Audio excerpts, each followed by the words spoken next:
Hello friends, welcome to minds academy మన academy. నా పేరు బాలసురేంద్రారెడ్డి. ఈరోజు మనం 26th మే కరెంట్ అఫైర్స్ చూద్దాం. 26th మే కరెంట్ అఫైర్స్ చూసే ముందు మనము నిన్న మీకు లాస్ట్లో ఒక హోంవర్క్ లాగా కొన్ని క్వశ్చన్స్ ఇచ్చాను, వాటిని డిస్కస్ చేద్దాం. First question, SITA, the passenger service system provider of which Indian airlines faced a massive cyber attack? SITA అనేటువంటి ప్రయాణికుల సేవా వ్యవస్థ అందించేటువంటి ఒక సంస్థ. సో ఈ సంస్థ మీద ఒక సైబర్ అటాక్ జరిగింది. అయితే ఈ సంస్థ ఎవరికి సేవలు అందిస్తోంది అన్నది క్వశ్చన్ అనమాట. సో ఇండియాలో ఎవరికి అందిస్తోంది? Air India. సో ఎయిర్ ఇండియాకు సంబంధించినటువంటి సమాచారం లీక్ అయింది, డేటా లీక్ అయింది అని చెప్పి మనందరికీ తెలుసు. అంతేకాకుండా SITA సేవలు అందించేటువంటి ఇతర విమానయాన సంస్థల యొక్క డేటా కూడా లీక్ అయింది ప్రపంచవ్యాప్తంగా. So Air India is the answer. Recently which country cohosted Global Health Summit along with European Commission? European కమిషన్తో కలిసి ఇటీవల ఏ దేశం ప్రపంచ ఆరోగ్య శిఖరాగ్ర సమావేశాన్ని హోస్ట్ చేసింది, ఆతిథ్యం వహించింది అన్నటువంటిది క్వశ్చన్. సో మనం చూసాం G20 దేశాల యొక్క గ్లోబల్ హెల్త్ సమిట్ జరిగింది ఈ మధ్య. ఆ సమిట్కి ఇటలీతో పాటు యూరోపియన్ కమిషన్ ఈ రెండు కూడా కలిసి ఆతిథ్యం వహించాయని మనం చూసాం. So Italy is the answer.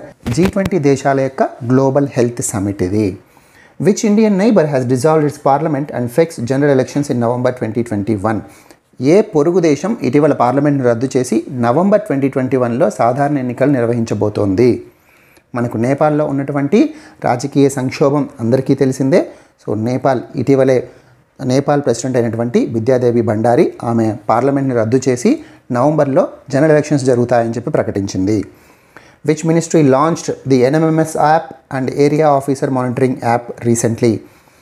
So Mahatma Gandhi NREGA ఈ ఉపాధి హామీ పనులు ఏవైతే జరుగుతున్నాయో ఆ పనుల్లో ఉన్నటువంటి వర్కర్స్ని మానిటర్ చేయడానికి, వాళ్ళ యొక్క జియోగ్రాఫికల్ లొకేషన్ను ట్యాగ్ చేయడానికి ఫోటోతో సహా NMMS యాప్ని లాంచ్ చేసినటువంటి మినిస్ట్రీ ఏది? Ministry of rural development.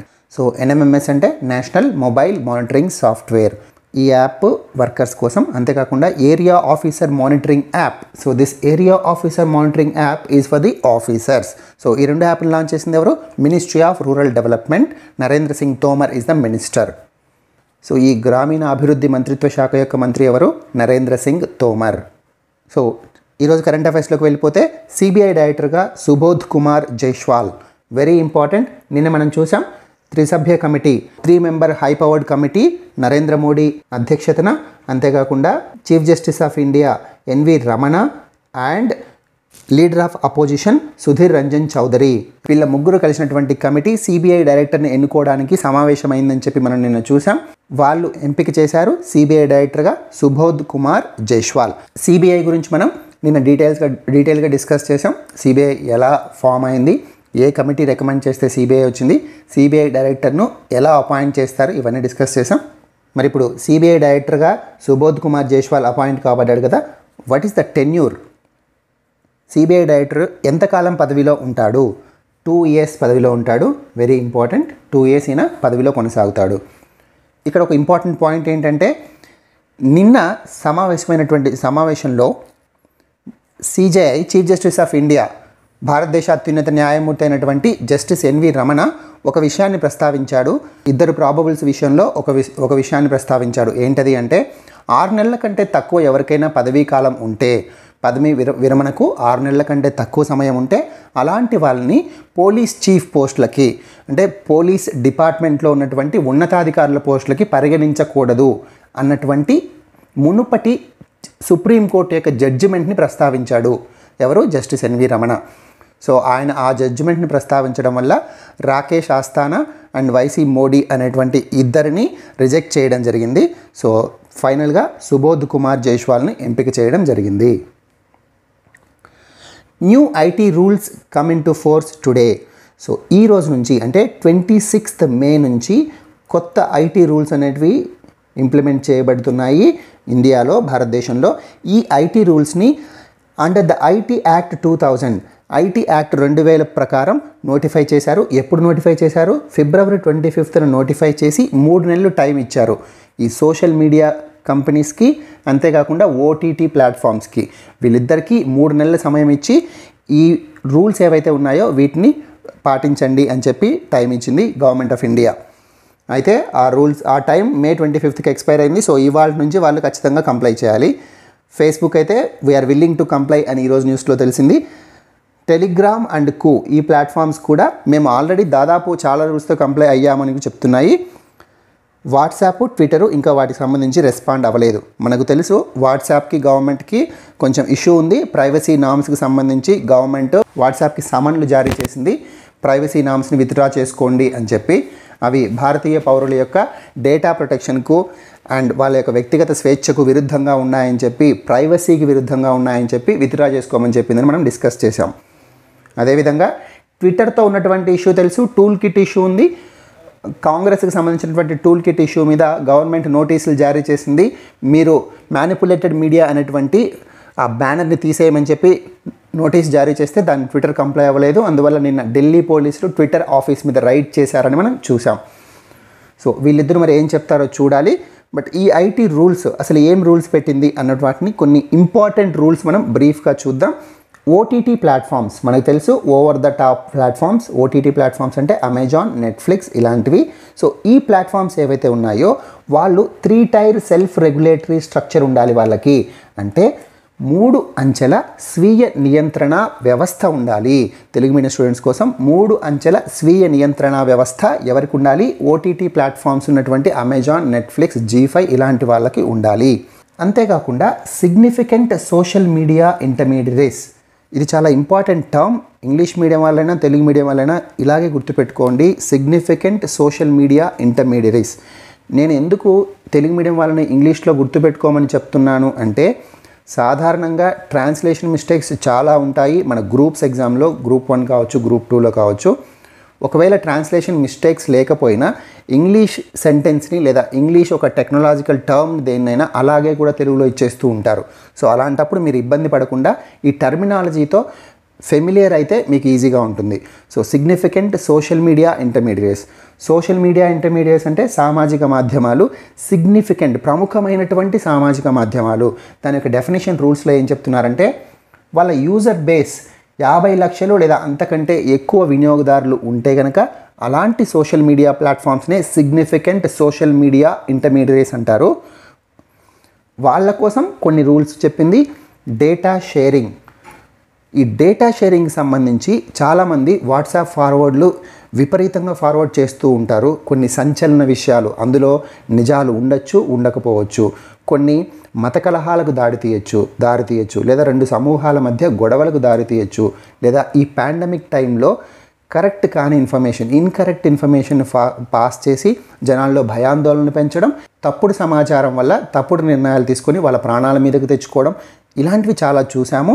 అలాంటి వాటిని అడ్డుకట్ట వేయడం కోసం డేటా షేరింగ్లో ఫస్ట్ ఆరిజినేటర్ ఎవరు, ఏదైనా ఒక మాల్ ఇంటెన్షన్ డేటా ఉంది అనుకుంటే అలాంటి సమాచారాన్ని మొదట ఎవరు షేర్ చేశారో ఖచ్చితంగా చెప్పాలి అని చెప్పి రూల్స్ ఫ్రేమ్ చేసింది. So they have to intimate first originator if government asks them.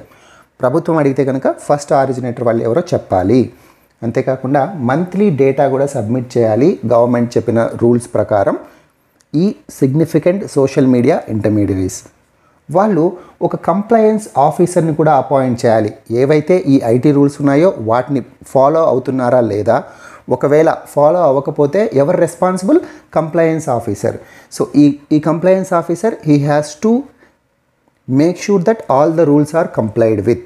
ఒకవేళ రూల్స్లో ఏదైనా ప్రాబ్లం వచ్చినా, ఆ రూల్స్ను ఫాలో అవ్వలేదని తెలిసినా who will be responsible? Compliance officer. So అలాంటి ఆఫీసర్ని ఒక అతను నియమించాలి. నోడల్ కాంటాక్ట్ పర్సన్ 24/7 అవైలబుల్గా ఉన్నటువంటి ఒక నోడల్ కాంటాక్ట్ పర్సన్ని కూడా అపాయింట్ చేయాలి. గవర్నమెంట్ ఏదైనా సమాచారం కావాలనుకుంటే ఆ నోడల్ కాంటాక్ట్ పర్సన్ని మేము కాంటాక్ట్ అవుతాము, అతను వితిన్ 72 అవర్స్ లోపల మాకు సమాచారాన్ని ఇవ్వాలి అని చెప్పి రూల్ ఫ్రేమ్ చేసింది. Resident grievance officer. ఏవైనా యూజర్స్ కానీ లేదా గవర్నమెంట్ కానీ గ్రీవెన్సెస్ ఉంటే, ఇబ్బందులు ఉంటే వాటిని పరిష్కరించడం కోసం ఒక గ్రీవెన్స్ ఆఫీసర్ కూడా ఉండాలి అని చెప్పి రూల్స్ చెప్తున్నాయి. ఇవి కొన్ని రూల్స్, ఐటీ రూల్స్ 2021కి సంబంధించి. అసలు ఈ రూల్స్ ఈ సోషల్ మీడియా ప్లాట్ఫామ్స్ కానీ ఓటీటీస్ కానీ ఫాలో అవ్వకపోతే ఏమవుతుంది? ఫాలో అవ్వకపోతే ఎటువంటి చర్యలు తీసుకుంటామన్న దాని మీద సరైన వివరణ ఇవ్వలేదు ఈ రూల్స్లో.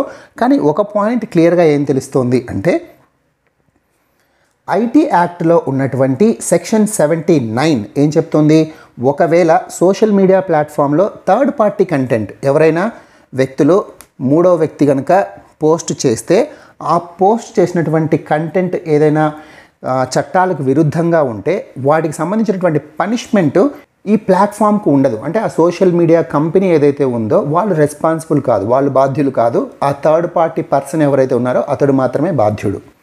అది as per section 79 of IT act. Very important. అయితే ఇప్పుడు 2021 ఐటీ రూల్స్ ఏవైతే ఉన్నాయో వీటిని ఏదైనా కంపెనీ ఫాలో అవ్వకపోతే as per section 7 of the new guidelines, ఇప్పుడున్నటువంటి రూల్స్లో సెక్షన్ 7 ప్రకారం సెక్షన్ 79 యాక్ట్లో ఉన్నటువంటి ప్రొటెక్షన్ రక్షణ వాళ్ళకి ఉండదు. ఎటువంటి రక్షణ? థర్డ్ పార్టీ కంటెంట్ మీద పనిష్మెంట్ సాధారణంగా వీళ్ళకు ఉండదు, ఎగ్జంప్షన్ ఉంటుంది ఆ పనిష్మెంట్ నుంచి సెక్షన్ 79 ఆఫ్ ఐటీ యాక్ట్ ప్రకారం. ఈ ఎగ్జంప్షన్ ఏదైతే ఉందో, ఈ మినహాయింపు ఏదైతే ఉందో అది ఈ రూల్స్ ఫాలో అవ్వని కంపెనీస్కి ఉండదు. సో ఇంతకు మించి రూల్స్ ఫాలో అవ్వకపోతే ఎలాంటి చర్యలు తీసుకుంటాము అన్న దానిపైన సరైన క్లారిటీ లేదనమాట. సో ఇది ఐటీ రూల్స్ 2021. ఈ ఐటీ రూల్స్ని అన్ని social media platforms and OTT platforms follow అవ్వాలి. ఇవాల్టి నుంచి అమల్లోకి వస్తాయి 26 మే నుంచి. మాలి అధ్యక్షుడు ప్రధాని తొలగింపు. జస్ట్ ఒక 1 వీక్ బ్యాక్ మనం చూసాం మాలి ప్రధానిగా మోక్టార్ కువేన్ అనే ఆయన అపాయింట్ కాబడ్డాడని చూసాం. ఆయన్ను తొలగించారు. మాలి జుంటా అంటారు, అంటే వాళ్ళ ఆర్మీకి సంబంధించినటువంటి మిలిటరీకి సంబంధించినటువంటి అస్మీ గొయితా అనేటువంటి నేత లీడర్ వీళ్ళను అదుపులోకి తీసుకొని వాళ్ళను కాటి మిలిటరీ హెడ్ క్వార్టర్స్కి తరలించాడనమాట. ఇటీవలే వీళ్ళు అపాయింట్ కాబడ్డారు. ట్రాన్సిషనల్ గవర్నమెంట్, సాధారణంగా మాలీలో ఒక డెమోక్రాటిక్ గవర్నమెంట్ ఫామ్ చేయాలన్న ఉద్దేశంతో 2022 ఫిబ్రవరిలో ఎలక్షన్స్ ఖరారు చేసుకున్నారు. దానికోసం ఒక ట్రాన్సిషనల్ గవర్నమెంట్ ఫామ్ చేశారు. ఇటీవలే ఆయన ఆ ప్రైమ్ మినిస్టర్ మోక్టార్ కువేన్ ఏవైతే ఉన్నారో ఆయన మంత్రివర్గాన్ని కూడా విస్తరించాడు. సో విస్తరించిన కొన్ని గంటల్లోపే మిలిటరీ లీడర్ ఎవరైతే అస్మీ గొయితా ఉన్నాడో ఆయన ప్రధానిని అధ్యక్షుడిని అరెస్ట్ చేసి వాళ్ళను కాటి మిలిటరీ హెడ్ క్వార్టర్స్కి తరలించారనమాట. సో ఇది న్యూస్లో ఉంది. సో ఈ న్యూస్లో మనకి ఇంపార్టెంట్ ఏంటి అంటే మాలి అధ్యక్షుడు ఎవరు, ప్రధాని ఎవరు. So who is the president and prime minister of Mali. President వచ్చి Bah Ndaw. So president is Bah Ndaw. ప్రధాని ప్రైమ్ మినిస్టర్ వచ్చి మోక్టార్ కువేన్. సో ఇక్కడ చూడండి, who is the president of Mali Bah Ndaw. ఈయన్ను ఇప్పుడు remove చేశారు, but ఈయన remove చేసింది military government and prime minister is Moctar Ouane. So వీళ్ళు మాలీకి సంబంధించినటువంటి లీడర్స్ అనమాట. సో 2022లో ఎలక్షన్స్ ప్లాన్ చేశారు. సో మరి మిలిటరీ దానికి సహకరిస్తుందా లేదా చూడాలి. ఇంతకుముందు మిలిటరీ మేము సహకరిస్తామంటేనే ట్రాన్సిషనల్ గవర్నమెంట్ ఫామ్ అయింది, కానీ ఇప్పుడు మళ్ళీ వీళ్ళని రిమూవ్ చేసి వాళ్ళు అరెస్ట్ చేశారు. సో ఫ్యూచర్ రిపర్కషన్స్ ఏముంటాయో మనం వేచి చూడాల్సింది. Super blood moon today. Super blood moon గురించి మీకు ఇదే నెల మే నెలలో 15th కరెంట్ అఫైర్స్లో, మే 15th కరెంట్ అఫైర్స్లో క్లియర్గా అసలు సూపర్ బ్లడ్ మూన్ అంటే ఏంటి, సూపర్ బ్లడ్ మూన్ ఫామ్ అవడానికి కావాల్సినటువంటి ప్రీ కండిషన్స్ ఏంటి, ఆ ఫామ్ అయ్యే విధానం, ఇదంతా నేను క్లియర్గా ఇమేజెస్ రూపంలో ఎక్స్ప్లెయిన్ చేశాను. సూపర్ బ్లడ్ మూన్ ఇలా ఉండే అవకాశం ఉంది. సో ఇది సన్ చుట్టూ ఎర్త్, సూర్యుని చుట్టూ భూమి తిరిగేటువంటి ఎక్లిప్టిక్ ప్లేన్ అనమాట. సో ఈ ప్లేన్తో భూమి చుట్టూ చంద్రుడు తిరిగేటువంటి ప్లేను ఎప్పుడు ప్యారలల్గా ఉండదు అని చెప్పి మనం నేర్చుకున్నాం. ఒక 5 degrees డిఫరెన్స్ ఉంటుంది. అందువల్లనే ఎప్పుడు ఫుల్ మూన్ అప్పుడంతా లూనార్ ఎక్లిప్స్ ఫామ్ అవ్వదు. నిజానికి ఫుల్ మూన్ అప్పుడు లూనార్ ఎక్లిప్స్, సపోజ్ మూన్ ఇక్కడ ఉన్నాడు అనుకోండి, లూనార్ ఎక్లిప్స్ ఫామ్ అవ్వాలి. కానీ ఎందుకు ఫామ్ అవ్వదు అంటే ఎక్లిప్టిక్ ప్లేన్తో చంద్రుడు భూమి చుట్టూ తిరిగేటువంటి ప్లేన్ కోయిన్సైడ్ అవ్వదు అని మనం డీటెయిల్గా నేర్చుకున్నాం. ఒకసారి 15th మే కరెంట్ అఫైర్స్ని మీరు ఒకసారి చూడండి, ఒక క్లారిటీ వస్తుంది. ఇప్పుడు మనకి ఇంపార్టెంట్ న్యూస్ ఏంటి అంటే ఇవాళ ఫుల్ మూన్ డే మనందరికీ తెలుసు, పౌర్ణిమ. ఈరోజు బుద్ధ పౌర్ణిమ అని కూడా మనకందరికీ తెలుసు. సో వైశాఖ పూర్ణిమ, బుద్ధ పూర్ణిమ ఇవాళ. సో ఈ పౌర్ణిమ నాడే జనరల్గా చంద్రగ్రహణం వస్తుంది. పౌర్ణిమ నాడు మాత్రమే చంద్రగ్రహణం వస్తుంది. ఇది important point. So lunar eclipse forms only on the full moon day. ఈ లూనార్ ఎక్లిప్స్ టైంలో సూర్యుడి యొక్క కిరణాలు కొన్ని ఎస్కేప్ అయ్యి జనరల్గా అర్త్ యొక్క నీడ చంద్రుడి మీద పడడం వల్ల మనకు ఆ ఎక్లిప్స్ టైంలో చంద్రుడు కనిపించడు ఫుల్ మూన్ డే అయినప్పటికీ కూడా. బట్ కొన్ని సూర్యుని యొక్క కిరణాలు భూమి యొక్క ఎడ్జెస్ నుంచి ఎస్కేప్ అయ్యి చంద్రుడి మీద పడతాయి. అలా పడడం వల్ల ఎక్కువ లాంగ్ డిస్టెన్స్ ఫామ్ అవ్వడం వల్ల సాయంత్రం టైంలో లేదా మార్నింగ్ టైంలో చంద్రుడు ఎర్రగా కనిపిస్తాడనమాట. సో ఎందుకు ఎర్రగా కనిపిస్తాడో ఇవన్నీ మనం డిస్కస్ చేసాం. సో ఎందుకు ఎర్రగా కనిపిస్తాడు? ఎక్కువ దూరం ట్రావెల్ చేయడం వల్ల ఓన్లీ రెడ్ లైట్ మాత్రమే మిగులుతుంది, మిగతా లైట్స్ అన్నీ పరావర్తనం చెందిపోతాయి. రెడ్ లైట్కి వేవ్ లెంగ్త్ ఎక్కువ కాబట్టి అది ఎక్కువ దూరం ట్రావెల్ చేయగలదు కాబట్టి సో రెడ్ లైట్ మాత్రమే మూన్ని చేరుకోగలదు, చంద్రుడిని చేరుకోగలదు. అప్పుడు చంద్రుడు ఇలా ఎర్రగా కనిపిస్తాడు. So this is super blood moon. Arrest of wrestler Sushil Kumar. So గత వారంగా మనం ఇది న్యూస్లో ఉంది. రెజ్లర్ సుశీల్ కుమార్ అరెస్ట్కు సంబంధించి అతను సాగర్ రాణా అనేటువంటి ఒక తోటి రెజ్లర్ను, అతను కూడా ఒక రెజ్లరే, సో అతన్ని చంపారు అని చెప్పి Sushil Kumar and his team కలిసి చంపారు అని చెప్పి న్యూస్లోకి వచ్చింది. దాని తర్వాత సుశీల్ కుమార్ పారిపోయాడు, అతని మీద సెర్చ్ ఆపరేషన్ చేశారు పోలీసులు. నిన్న అతను అరెస్ట్ కాబడ్డాడు. అయితే మనకు ఎగ్జామ్కి ఇక్కడ ఏం ఇంపార్టెంట్ అంటే స్ట్రైట్ ఫార్వర్డ్గా క్వశ్చన్ అడగచ్చు. సుశీల్ ఈ మధ్య తోటి రెజ్లర్ని చంపిన కేసులో అరెస్ట్ అయినటువంటి రెజ్లర్ ఎవరు అని అడగచ్చు. అప్పుడు సుశీల్ కుమార్ అని మీకు గుర్తుండాలి. సుశీల్ కుమార్ ఒక ఫేమస్ రెజ్లర్ అనమాట. అతను 2008 ఒలింపిక్స్, 2012 ఒలింపిక్స్, అంతేకాకుండా కామన్వెల్త్ గేమ్స్లో అండ్ ఇతర చాలా అవార్డ్స్ పొందాడు.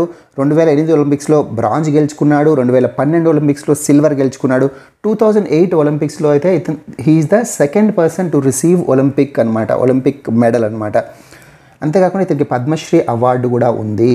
సో ఇంతటి ఫేమస్ పర్సన్ ఒక తోటి రెజ్లర్ని చంపడం వల్ల అరెస్ట్ కాబడ్డాడు. సో ఈ రిపర్కషన్స్ అతనికి చాలా సీరియస్గా ఉండొచ్చు అతని లైఫ్ మీద. ఆల్రెడీ అతను నార్త్ ఇండియన్ రైల్వేలో ఉద్యోగిగా పనిచేస్తుంటే వాళ్ళు సస్పెన్షన్ కూడా చేశారు. పద్మశ్రీ అవార్డును కూడా తిరిగి తీసుకుంటారనేటువంటి వార్తలు వస్తున్నాయి. చూడాలి ఎక్కడ జరిగింది ఈ ఇన్సిడెంట్. ఢిల్లీలోని ఛత్రసాల్ స్టేడియంలో, ఆ స్టేడియంలో ఇతను వర్క్ చేస్తున్నాడు. ఆ స్టేడియంలోనే ఈ ఇన్సిడెంట్ జరిగింది. చనిపోయిన వ్యక్తిలో కరోనా ఎంతసేపు ఉంటుంది?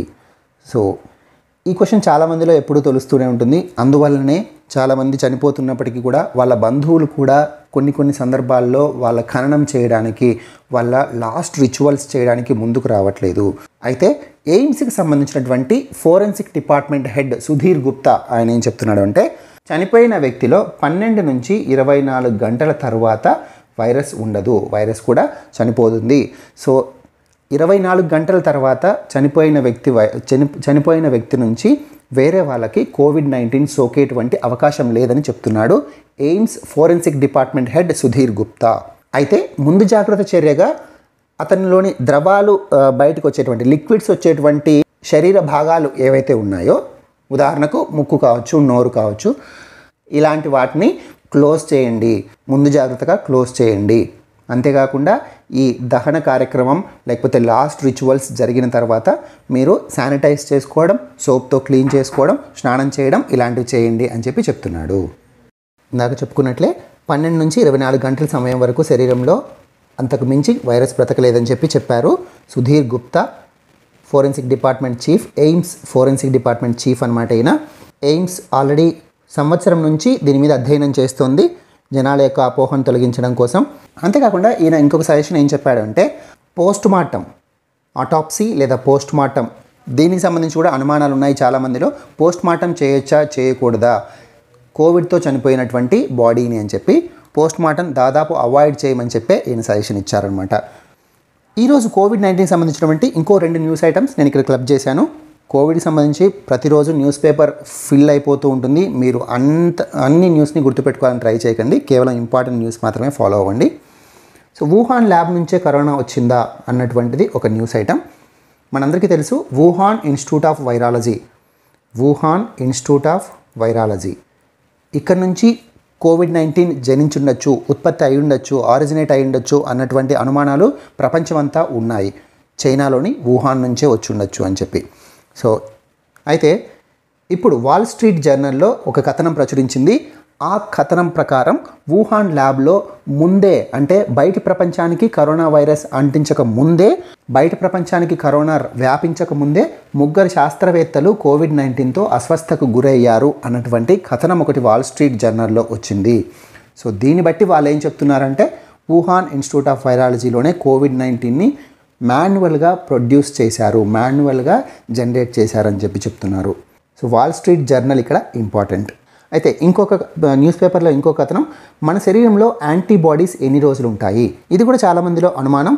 ఒకసారి కోవిడ్-19 వచ్చిపోయిన తర్వాత ఎన్ని రోజుల వరకు ప్రొటెక్షన్ ఉంటుంది, మన బాడీలో యాంటీబాడీస్ ఉంటాయి. సెయింట్ లూయిస్లోని Washington School of Medicine, so Washington School of Medicine వాళ్ళ నివేదిక ప్రకారం, వాళ్ళ రీసెర్చ్ ప్రకారం 11 నెలల తర్వాత కూడా వాళ్ళ యాంటీబాడీస్ ఉన్నట్టు గుర్తించారు.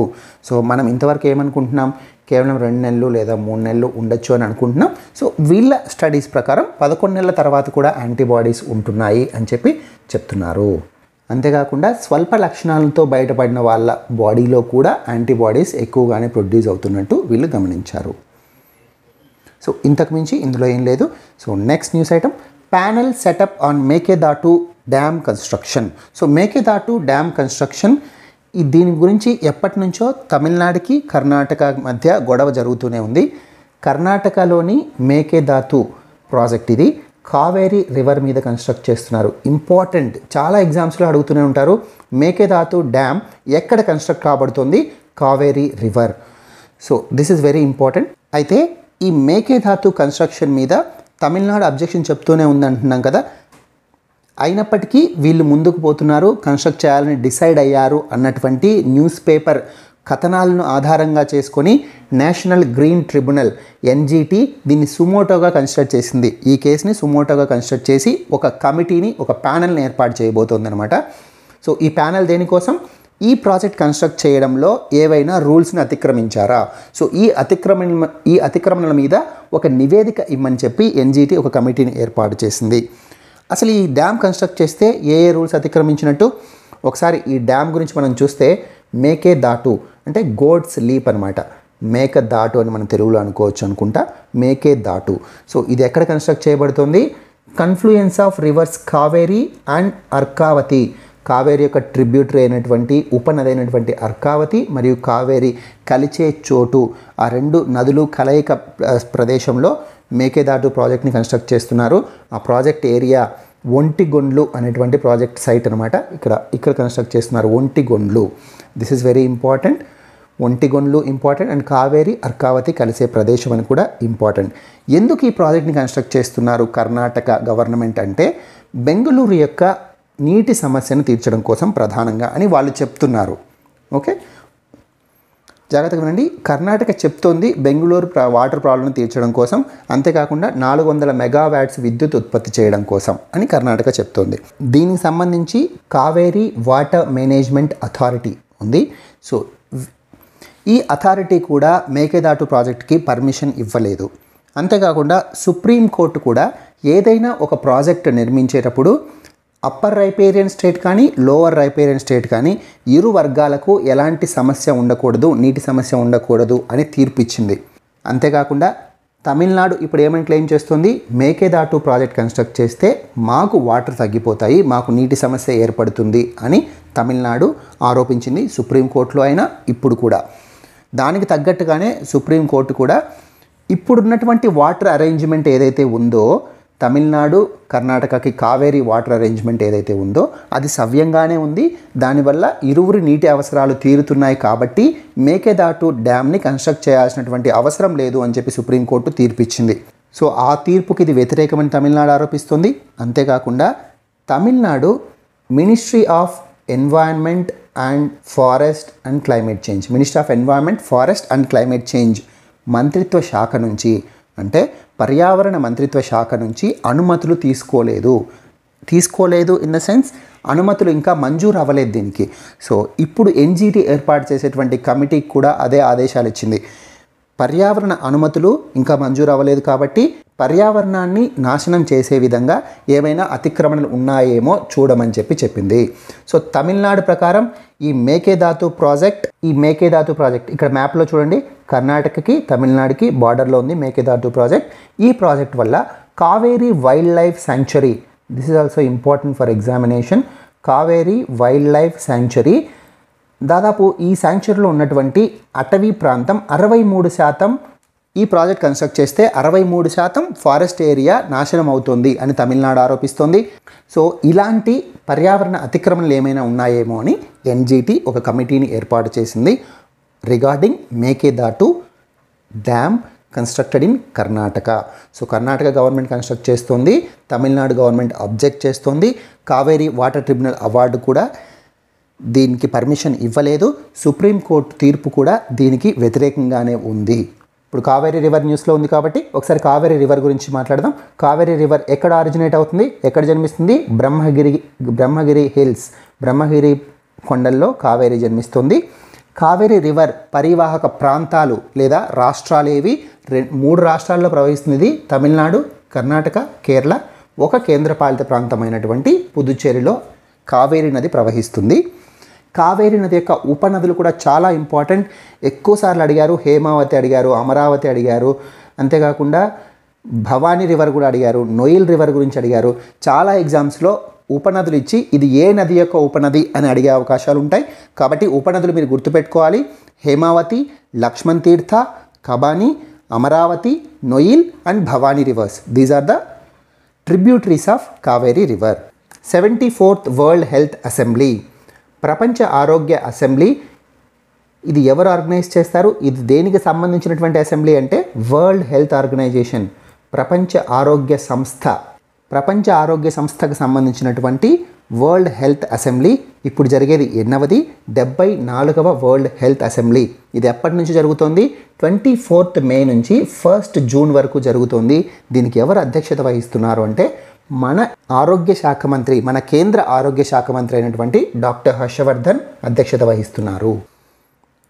ఈ 74th World Health Assembly virtual మోడ్లోనే జరుపుతున్నారు. కోవిడ్-19 పాండమిక్ ఉండడం వల్ల దీని యొక్క థీమ్ ఏంటి అంటే ending this pandemic, preventing the next, building together a healthier, safer and fairer world. So ఈ మహమ్మారిని అంతమొందించి ఇక ముందు ఏమైనా రాబోయే ఆపదలను, మహమ్మారులను నివారించడం, అంతేకాకుండా మనమందరం కలిసికట్టుగా ఆరోగ్యవంతమైనటువంటి ప్రపంచాన్ని నిర్మించడం. ఇది ఈ థీమ్, ఇది ఈ వరల్డ్ హెల్త్ అసెంబ్లీ యొక్క ఇతివృత్తం అనమాట. సో ఈ అసెంబ్లీలో డాక్టర్ హర్షవర్ధన్ ఏం చెప్పారు అంటే ఎగ్జిక్యూటివ్ బోర్డు ప్రకారం, what is executive board? World Health ఆర్గనైజేషన్కి ఒక ఎగ్జిక్యూటివ్ బోర్డు ఉంటుంది. ఎగ్జిక్యూటివ్ బోర్డు యొక్క ప్రెసిడెన్సీ ఇప్పుడు ఇండియా చేతుల్లో ఉంది. సో ఎవరు అధ్యక్షత వహిస్తారు? ఇండియా. మే 2020 నుంచి ఇప్పుడు మే 2021 వరకు. సో ఈ మే 2021 వరకు వరల్డ్ హెల్త్ ఆర్గనైజేషన్ యొక్క ఎగ్జిక్యూటివ్ బోర్డు అధ్యక్షుడు ఎవరు అంటే doctor Harshvardhan. So executive board ప్రకారం కోవాక్స్ ఫెసిలిటీ ద్వారా ప్రపంచం అంతటికీ వ్యాక్సిన్ ఈక్విటబుల్గా అందేలా చూడాలి అని చెప్పి డాక్టర్ హర్షవర్ధన్ కోరారు. అంతేకాకుండా ఈ కోవిడ్-19 మహమ్మారి వల్ల చాలామంది మానసిక ఆరోగ్యం దెబ్బతిని ఇబ్బంది పడుతున్నారు. కాబట్టి మెంటల్ హెల్త్ ప్రిపేర్డ్నెస్ గురించి కూడా మనమంతా పాటుపడాలి. కోవిడ్-19 పాండమిక్ మీద సరైన స్పందన ఉండాలి అని చెప్పి బోర్డు రికమెండ్ చేసిందని చెప్పి డాక్టర్ హర్షవర్ధన్ ప్రస్తావించారనమాట. సో ఇక్కడ ఇంపార్టెంట్ ఎగ్జామ్కి ఏంటి? డాక్టర్ హర్షవర్ధన్ అధ్యక్షత వహించాడు. దీని యొక్క థీమ్ ఇంపార్టెంట్. ఇది 74th World Health Assembly of World Health Organization, ప్రపంచ ఆరోగ్య సంస్థ యొక్క ప్రపంచ ఆరోగ్య అసెంబ్లీ లేదా సమావేశం అనమాట. సో అసలు World Health Assembly, this is the decision making body of World Health Organization. So ప్రపంచ ఆరోగ్య సంస్థ యొక్క డెసిషన్ మేకింగ్ బాడీ ఏంటి అంటే వరల్డ్ హెల్త్ అసెంబ్లీ అనమాట. ఇది ఎందుకోసం ఉంది? వరల్డ్ హెల్త్ ఆర్గనైజేషన్ యొక్క పాలసీస్ ఏవైనా ఫామ్ చేయడానికి, డైరెక్టర్ జనరల్ని అపాయింట్ చేయడం కోసం కూడా వరల్డ్ హెల్త్ అసెంబ్లీ నిర్వహిస్తారు. So who is the director general of World Health Organization? Tedros Adhanom. మనకందరికీ తెలుసు. ఈ వరల్డ్ హెల్త్ అసెంబ్లీలో ఆయన కూడా పార్టిసిపేట్ చేస్తాడు, అటెండ్ అవుతారు. సూపర్వైజ్ ఫైనాన్షియల్ పాలసీస్, దీని యొక్క ఆర్థిక విధానాలను సూపర్వైజ్ చేయడం, పర్యవేక్షించడం. అంతేకాకుండా బడ్జెట్, ఏవైనా ప్రోగ్రామ్స్కి బడ్జెట్ అలొకేట్ చేసినప్పుడు ఆ బడ్జెట్ని సమీక్షించి వాటిని ఆమోదించడం. సో ఈ పనులు ఎవరు చేస్తారు? World Health Assembly. ఎక్కడ జరుగుతుంది? ఇది కూడా ఇంపార్టెంట్ ఎగ్జామ్కి. Geneva, Switzerland. What is the headquarters of World Health Organization? Geneva. Geneva ఎక్కడుంది? స్విట్జర్లాండ్లో ఉంది. సో ఇక్కడే జరుగుతుంది ప్రతి సంవత్సరం. అంతేకాకుండా హెడ్ క్వార్టర్స్ కూడా అక్కడే ఉంది.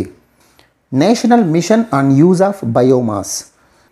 బయోమాస్ అంటే మనకందరికీ తెలుసు, మొక్కలకు సంబంధించినటువంటి పదార్థమే బయోమాస్. మొక్కలు, చెట్లు ఇలా ఆర్గానిక్ పదార్థాలని బయోమాస్ అంటారు. సో ఈ బయోమాస్ను యూస్ చేసి ఎనర్జీని ప్రొడ్యూస్ చేయడానికి, శక్తి ఉత్పాదకతను పెంచడానికి ఒక నేషనల్ మిషన్ ఫామ్ చేస్తున్నారనమాట. సో ఆ national mission on biomass form చేస్తున్నట్టు ఎవరు ప్రకటించారు? Union Ministry of Power. So మన కేంద్ర శక్తి మంత్రిత్వ శాఖ ప్రకటించింది నేషనల్ మిషన్ ఆన్ బయోమాస్కి సంబంధించి. ఇది దేనికోసం ఏర్పాటు చేస్తున్నారు? థర్మల్ పవర్ వల్ల, అంటే కోల్ ఆధారిత థర్మల్ పవర్ వల్ల గ్రీన్ హౌస్ గ్యాసెస్ ఎమిషన్ ఎక్కువ అవుతుంది, కార్బన్ డైఆక్సైడ్ ఎమిషన్ ఎక్కువ అవుతుంది, దానివల్ల కార్బన్ ఫుట్ ప్రింట్ ఎక్కువ అవుతుంది. దీన్ని తగ్గించడం కోసం, అంతేకాకుండా భారతదేశ శక్తి ఉత్పాదకతలో క్లీన్ ఎనర్జీ యొక్క రేషియోను పెంచడం కోసం, క్లీన్ ఎనర్జీని పెంచడం కోసం ఇంకొక ఇంపార్టెంట్ ఆబ్జెక్టివ్ ఏంటి national mission on use of biomass అంటే స్టబుల్ బర్నింగ్. మనకందరికీ తెలుసు, పంజాబ్, హర్యానా ప్రాంతంలో వాళ్ళు పంట అయిపోయిన తర్వాత పంటలోనే వాటిని కాల్చేస్తారు. సో దాన్నే స్టబుల్ బర్నింగ్ అంటారు. ఈ స్టబుల్ బర్నింగ్ వల్ల గాలి కాలుష్యం చాలా ఎక్కువ అవుతుంది. అది ప్రతి సంవత్సరం ఢిల్లీలో ఇంపాక్ట్ ఉంటుంది. సో ఇది ప్రతి సంవత్సరం న్యూస్లో వస్తుంది. ఢిల్లీలో ఉన్నటువంటి పొల్యూషన్ లెవెల్స్ చాలా ఎక్కువ అవుతున్నాయి. ప్రధాన కారణం ఏంటి? Stubble burning in Punjab, Haryana. ఈ స్టబుల్ బర్నింగ్ వల్ల ఎయిర్ పొల్యూషన్ ఎక్కువ అవుతుంది. కాబట్టి ఈ స్టబుల్ ఏదైతే ఉందో, అంటే పంట కోసిన తర్వాత ఉన్నటువంటి మోడు, ఆ మోడులను ఉపయోగించి వాటిని బయోమాస్ అంటారు కదా, ఆ బయోమాస్ను ఉపయోగించి ఎనర్జీ ప్రొడ్యూస్ చేయగలిగితే స్టబుల్ బర్నింగ్ని తగ్గించవచ్చు అన్నది ప్రధానమైనటువంటి ఆబ్జెక్టివ్ అనమాట. ఇప్పుడు మనం డిస్కస్ చేసిన దాన్ని బట్టి నేషనల్ క్లీన్ ఎయిర్ ప్రోగ్రామ్కి ఖచ్చితంగా ఉపయోగపడుతుంది. స్టబుల్ బర్నింగ్ థర్మల్ కోల్ను వీటిని తగ్గించగలిగితే గాలి కాలుష్యాన్ని కూడా తగ్గిస్తాము. So this is the objective of national mission on use of biomass. So మనకందరికీ తెలుసు National Clean Air Programme. National Clean Air Programme అనేది గాలిలో ఉన్నటువంటి పార్టికులేట్ మ్యాటర్ PM2.5, PM10 మనం వినే ఉంటాం. పార్టికులేట్ మ్యాటర్ కాన్సన్ట్రేషన్ని తగ్గించడం కోసం ఏర్పాటు చేశారు. 20 to 30%. దీని టార్గెట్ ఏంటి? 20 to 30% పార్టికులేట్ మ్యాటర్ని 2024 లోపు తగ్గించాలన్న లక్ష్యంతో నేషనల్ క్లీన్ ఎయిర్ ప్రోగ్రామ్ ఉంది. సో ఎందుకు ఏర్పాటు చేశారు? గాలి కాలుష్యాన్ని తగ్గించాలన్న ఉద్దేశంతో గవర్నమెంట్ ఆఫ్ ఇండియా ఏర్పాటు చేసిన ప్రోగ్రామే నేషనల్ క్లీన్ ఎయిర్ ప్రోగ్రామ్. మనం మినిస్ట్రీ ఆఫ్ పవర్ గురించి మాట్లాడాం కదా. Who is the minister of power? Raj Kumar Singh. He is the minister of state independent charge అనమాట. సో కేంద్ర శక్తి శాఖ మంత్రి ఎవరు అంటే రాజ్ కుమార్ సింగ్. లాసో అబ్జర్వేటరీ, ఇది చాలా ఇంపార్టెంట్. డైరెక్ట్ క్వశ్చన్ వచ్చే అవకాశం. లాసో అబ్జర్వేటరీ ఏ దేశంలో ఉంది అంటే China. So lasso observatory is in China. అసలు ఈ లాసో అబ్జర్వేటరీ అంటే ఏంటి? Large high altitude air shower observatory. ఇది చైనాలో టిబెట్ ప్రాంతంలో, టిబెట్ ప్లాట్యూలో సించువాన్ ప్రావిన్స్లో ఉందన్నమాట. ఇది ఎత్తైన కొండల మీద ఏర్పాటు చేశారు. దేనికోసం ఏర్పాటు చేశారు అంటే కాస్మిక్ రేస్ని గుర్తించడం కోసం. అయితే ఇది ఎందుకు ఇప్పుడు వార్తల్లో నిలిచింది అంటే అక్కడ ఉన్నటువంటి ఆస్ట్రానమర్స్ ఎవరైతే శాస్త్రవేత్తలు ఉన్నారో, ఖగోళ శాస్త్రవేత్తలు, వాళ్ళు ఈ కాస్మిక్ రే డిటెక్షన్ ఫెసిలిటీ ద్వారా హైయెస్ట్ ఎనర్జీని అబ్జర్వ్ చేశారు. సో ఈ ఎనర్జీ గామా రే ఫోటాలను అబ్జర్వ్ చేశారన్నమాట. గామా రే లైట్ ఫోటాన్స్ని దాదాపు 1.4 పెటా ఎలక్ట్రాన్ వోల్ట్స్ ఎనర్జీ ఉన్నటువంటి గామా రే ఫోటాన్స్ని అక్కడ ఉన్నటువంటి ఖగోళ శాస్త్రవేత్తలు అబ్జర్వ్ చేశారు. ఇది ఎగ్జామ్కి చాలా ఇంపార్టెంట్. ఏ రేస్ని గుర్తించింది లాసో అబ్జర్వేటరీ అంటే గామా రేస్ని. ఇక్కడ రెండు ఇంపార్టెంట్ పాయింట్స్ మనం చెప్పుకున్నాం. చైనాలో ఉంది, చైనాలోని సించువాన్ ప్రావిన్స్ టిబెటన్ ప్లాట్యూలో ఉంది. గామా రేస్ని డిటెక్ట్ చేసింది. 1.4 peta electron volts. Rudolf V Schindler award. So Rudolf V Schindler award గ్రహీత ఎవరు? Doctor G Nageshwar Reddy. ఈయన హైదరాబాద్లోని Asian Institute of gastroenterology, AIG, దీని యొక్క వ్యవస్థాపకుడు అండ్ డైరెక్టర్ అనమాట. ఈయనకు రుడాల్ఫ్ వి షిండ్లర్ అవార్డ్ని ప్రదానం చేశారు. ఎందుకు ప్రదానం చేశారంటే ఎండోస్కోపీలో అత్యాధునిక పరిశోధన మరియు శిక్షణకు గుర్తింపుగా ఈయనకు రుడాల్ఫ్ వి షిండ్లర్ అవార్డు వచ్చింది. ఎండోస్కోపీ అంటే మనకందరికీ తెలుసు కదా, ఒక చిన్న పైప్ లాంటి దాన్ని కెమెరా ఉంటుంది, దాన్ని మన గ్యాస్ట్రో ఇంటెస్టైన్ లోపలికి పంపించి లోపల ఏదైనా సమస్యలు ఉంటే కనుక అది రికార్డ్ చేస్తుంది, ఫొటోస్ తీయగలుగుతుంది. So that is endoscopy. ఈ ఎండోస్కోపీలో పరిశోధనకు మరియు శిక్షణకు గుర్తింపుగా ఆయనకు రుడాల్ఫ్ వి షిండ్లర్ అవార్డ్ అంతేకాకుండా భారతదేశంలో మొట్టమొదటగా ఈ అవార్డును ఈయన తీసుకున్నారని చెప్పి కొంతమంది చెప్తూ ఉన్నారు. డాక్టర్ జి నాగేశ్వర్ రెడ్డికి ఆల్రెడీ పద్మభూషణ్ అవార్డు కూడా ఉంది. Is the chairman of Asian Institute of gastroenterology hospitals. Gastric సమస్యలకు సంబంధించినటువంటి హాస్పిటల్ అనమాట ఇది. So who is Rudolf Schindler? Rudolf Schindler ఆయన జర్మన్ ఫిజిషియన్ అనమాట, జర్మనీకి చెందినటువంటి ఫిజిషియన్. ఈయన గ్యాస్ట్రో ఎంట్రాలజీ మీద తన సేవలు అందించాడు. అంతేకాకుండా ఈయన ఫాదర్ ఆఫ్ గ్యాస్ట్రోస్కోపీ అని కూడా పిలుస్తారు. సో ఫాదర్ ఆఫ్ గ్యాస్ట్రోస్కోపీ పితామహునిగా ఎవరిని పిలుస్తారు? Rudolf Schindler. ఆయన పేరు మీద వ్యవస్థీకరించబడినటువంటి ఏర్పాటు చేయబడినటువంటి అవార్డు ఏది అంటే రుడాల్ఫ్ షిండ్లర్ అవార్డ్. సో ఇది గ్యాస్ట్రో ఎంట్రాలజీ విభాగంలో అత్యున్నతమైన సేవలు అందించినటువంటి వాళ్లకు ప్రదానం చేస్తారు. జి నాగేశ్వర్ రెడ్డి ఈ అవార్డుని గెలుచుకున్నారు. Iran IAEA agreement. So Iran international atomic energy agency. So వీళ్ళ మధ్య ఒక అగ్రిమెంట్ కుదిరింది. ఏ అగ్రిమెంటు అంటే ఇప్పుడు ఇరాన్ డేటాని షేర్ చేస్తుంది. తన యొక్క న్యూక్లియర్ ఫెసిలిటీస్ ఏవైతే ఉన్నాయో ఆ న్యూక్లియర్ ఫెసిలిటీస్లో IAEA వాళ్ళు కెమెరాస్ ఫిట్ చేసి అక్కడ ఉన్నటువంటి ప్రొసీడింగ్స్ని క్యాప్చర్ చేస్తారు. ఆ డేటాని ఇరాన్ షేర్ చేస్తుంది ఇంటర్నేషనల్ అటామిక్ ఎనర్జీ ఏజెన్సీతో. అయితే ఫిబ్రవరిలో ఇరాన్ ఏం చెప్పింది అంటే మేము ఇక 3 months మాత్రమే షేర్ చేస్తాము, ఆ తర్వాత ఆపేస్తాము. మా న్యూక్లియర్ ఫెసిలిటేషన్ సెంటర్స్లో ఏవైతే మీ కెమెరాస్ ఉన్నాయో వాటిని రిమూవ్ చేస్తామని చెప్పింది. అయితే మళ్ళీ ఇప్పుడు లేటెస్ట్గా తను ఒక 1 month ఎక్స్టెన్షన్ ఇచ్చిందని చెప్తున్నారు. అసలు ఈ అగ్రిమెంట్ ఎందుకోసం ఇరాన్ తన న్యూక్లియర్ ఫెసిలిటీస్లో కెమెరాస్ని ఫిట్ చేసింది, IAEA వాళ్ళు ఎందుకు ఫిట్ చేశారు అంటే దీని బ్యాక్గ్రౌండ్కి వెళ్ళాల్సి ఉంటుంది మనం. Joint comprehensive plan of action, దీన్నే ఇరాన్ న్యూక్లియర్ డీల్ అని లేదా ఇరాన్ డీల్ అని కూడా పిలుస్తారు, లేదా joint comprehensive plan of action JCPOA అని పిలుస్తారు. ఇరాన్కి పవర్ఫుల్ 5+1 అండ్ యూరోపియన్ యూనియన్కి ఒక అగ్రిమెంట్ జరిగింది. P5+1 చాలా ఎగ్జామ్స్లో అడిగారు. P5+1లో ఈ +1 ఎవరు అని చెప్పి జర్మనీ. చాలా ఇంపార్టెంట్, గుర్తుపెట్టుకోండి. అసలు ఈ P5 ఎవరు? యునైటెడ్ నేషన్స్ సెక్యూరిటీ కౌన్సిల్ UNSCలో ఉన్నటువంటి 5 members ఎవరెవరు? China, France, Russia, UK, US. ఈ 5 members అండ్ జర్మనీ, అంతేకాకుండా యూరోపియన్ యూనియన్. వీళ్ళు ఇరాన్తో ఒక డీల్ కుదుర్చుకున్నారు. ఎప్పుడు? జూలై 2015లో. ఈ అగ్రిమెంట్ ప్రకారం ఇరాన్ తన యొక్క న్యూక్లియర్ స్టాక్ పైల్ని ఎలిమినేట్ చేయాలి. ఏ రకంగా? అవి మీడియం ఎన్రిచ్డ్ యురేనియం అయితే పూర్తిగా ఎలిమినేట్ చేయాలి, అదే లో ఎన్రిచ్డ్ అయితే 98% వరకు ఎలిమినేట్ చేయాలి. ఇలా కొన్ని రూల్స్ పెట్టుకున్నారన్నమాట. అంతేకాకుండా వచ్చే 15 సంవత్సరాల వరకు 3.67% కంటే ఎక్కువ ఎన్రిచ్ చేయకూడదు యురేనియంని. కేవలం సివిల్ న్యూక్లియర్ ఎనర్జీగానే వాడాలి. అంటే పౌరుల యొక్క అవసరాల కోసం, విద్యుత్ అవసరాలు కావచ్చు, ఇలా పౌరులకు కావాల్సినటువంటి ఎనర్జీ రిక్వైర్మెంట్స్ కోసం మాత్రమే వాడాలి అన్నటువంటి వియన్నా అగ్రిమెంట్ ప్రకారం 3767% కంటే ఎక్కువ 15 years వరకు మేము ఎన్రిచ్ చేయమని చెప్పింది. దీనికి ప్రతిఫలంగా ఈ పవర్ఫుల్ 5+ జర్మనీ ఏమిస్తాయి? ఇరాన్ మీద శాంక్షన్స్ ఎత్తివేస్తాయి. ఎలాంటి శాంక్షన్స్? న్యూక్లియర్ టెక్నాలజీ ట్రాన్స్ఫర్ చేయడం గురించి కానీ, లేదా ఆయిల్ మీద కూడా శాంక్షన్స్ ఉండేవి. ఈ శాంక్షన్స్ ఎత్తివేస్తాయి. మీరు వెపన్ గ్రేడ్ న్యూక్లియర్ ఎనర్జీని చేయకపోతే, మీరు యురేనియం ఎన్రిచ్మెంట్ 3.67% కంటే ఎక్కువ చేయకూడదు, ఇప్పుడు ఆల్రెడీ ఉన్న వాటిని రిమూవ్ చేయాలి అన్నటువంటి అగ్రిమెంట్ అనమాట, joint comprehensive plan of action. ఈ అగ్రిమెంట్ అమల్లో ఉంది కదా. కాకపోతే ట్రంప్ గవర్నమెంట్ ఏం చేసిందంటే 2018లో ఈ అగ్రిమెంట్ నుంచి విత్డ్రా అయిపోయింది, వెనక్కి వెళ్ళిపోయింది. 2018 మేలో ట్రంప్ విత్డ్రా చేసుకున్నాడు. ట్రంప్ దృష్టిలో ఈ అగ్రిమెంట్ చాలా తక్కువ రిస్ట్రిక్షన్స్తో ఉంది. ఈ అగ్రిమెంట్ వల్ల ఇరాన్ న్యూక్లియర్ బాంబులు క్రియేట్ చేయడానికి ఆపలేము. సో న్యూక్లియర్ బాంబ్స్ని అది ఈజీగా క్రియేట్ చేయగలదు. రహస్యంగా ఇరాన్ న్యూక్లియర్ బాంబ్స్ క్రియేట్ చేస్తుంది, దాన్ని మనం ఈ అగ్రిమెంట్ ద్వారా ఆపలేకపోతున్నాం. ఈ అగ్రిమెంట్ ఒక పెద్ద తప్పిదం అని చెప్పి ట్రంప్ అభిప్రాయపడ్డాడు. సో 2018లో అమెరికా విత్డ్రా అయిపోయింది ఆ అగ్రిమెంట్ నుంచి. అంతేకాకుండా ఇరాన్ మీద శాంక్షన్స్ కూడా వేసింది. ఇరాన్ మీద శాంక్షన్స్ కూడా, ఆంక్షలు కూడా విధించిందనమాట.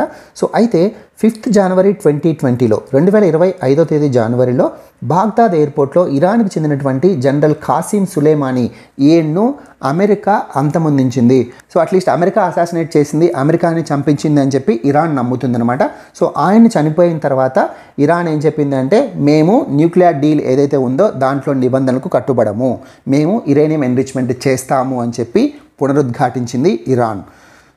కాకపోతే కాకపోతే ఫిబ్రవరిలో ఐఏఈఏతో పాటు ఒక అగ్రిమెంట్ కుదుర్చుకొని 3 months టైం ఇవ్వండి మాకు అని చెప్పి ఐఏఈఏ ఇరాన్ను కోరింది. ఈ 3 months టైంలో అమెరికాతో అండ్ ఇతర భాగస్వామ్య దేశాలతో చర్చలు జరిపి ఇరాన్ డీల్ని మళ్ళీ పునరుద్ధరించడానికి ట్రై చేస్తాము. సో 3 months టైం అడిగింది.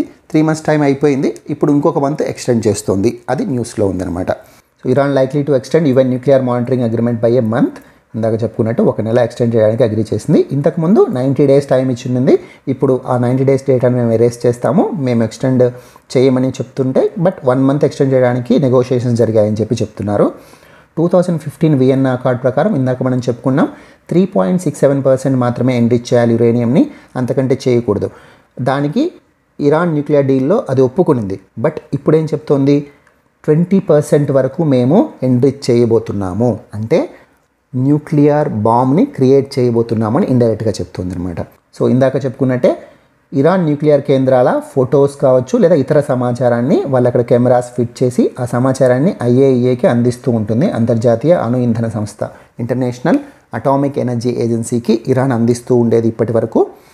సో ఫిబ్రవరిలో ఏదైతే వాళ్ళు అగ్రిమెంట్ చేసుకున్నారో ఆ గడువు మే 24 కల్లా ముగిసింది. కానీ ఇప్పుడు దాన్ని 1 month జూన్ 24 వరకు పొడిగించింది అని చెప్పి వార్తలు వస్తున్నాయి.